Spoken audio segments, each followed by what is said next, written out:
আমি আপনাদের কাছে ওয়াদা করছি, এই গ্রামের কোনো মানুষ যদি ন্যূনতম বিপদে পড়ে, আমি আমার জীবন দিয়ে হলেও চেষ্টা করব পাশে থাকতে। আসসালামু আলাইকুম দর্শক বন্ধুরা, সবাই কেমন আছেন? আশা করি সবাই ভালো আছেন। তো বন্ধুরা, আপনারা ইতিমধ্যে দেখতে পেয়েছেন যে হাবুর স্কলারশিপ নাটকের ৩৭৭ নম্বর পর্বটি আপলোড করা হয়েছে। তো বন্ধুরা, ৩৭৮ নম্বর পর্বটি কবে আসবে তা আমরা জানিয়ে দিব আজকের এই ভিডিওটিতে। তাই বন্ধুরা, ভিডিওটি স্কিপ না করে শেষ পর্যন্ত দেখতে থাকুন। আর যদি আমাদের চ্যানেলটিকে সাবস্ক্রাইব করে না থাকেন, তাহলে অবশ্যই আমাদের চ্যানেলটিকে সাবস্ক্রাইব করবেন, কারণ আমাদের এই চ্যানেলে এরকম নাটকের আপডেটগুলো দিয়ে থাকি।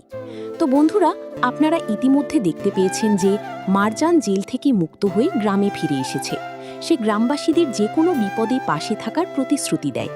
হাবু, রাশিদ সীমান্ত মারজানের এই সাহসী রূপ দেখে তার প্রতি অত্যন্ত গর্ব প্রকাশ করে।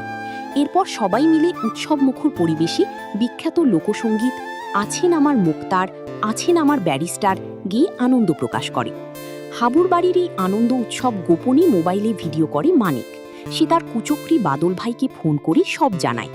এদিকে সেকেন্ড চেয়ারম্যান দোলন চাপা এই পরাজয় মেনে নিতে পারছে না।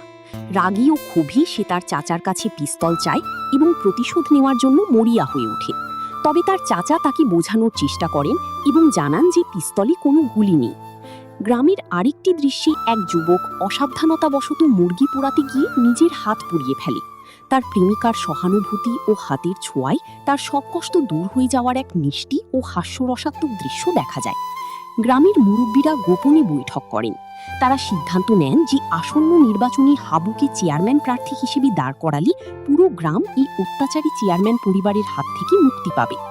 এমন সময় সেখানে বাদল ভাই উপস্থিত হয়ে হাবুকে ছোট বাচ্চা বা অনভিজ্ঞ আখ্যা দিয়ে উপহাস করতে শুরু করে।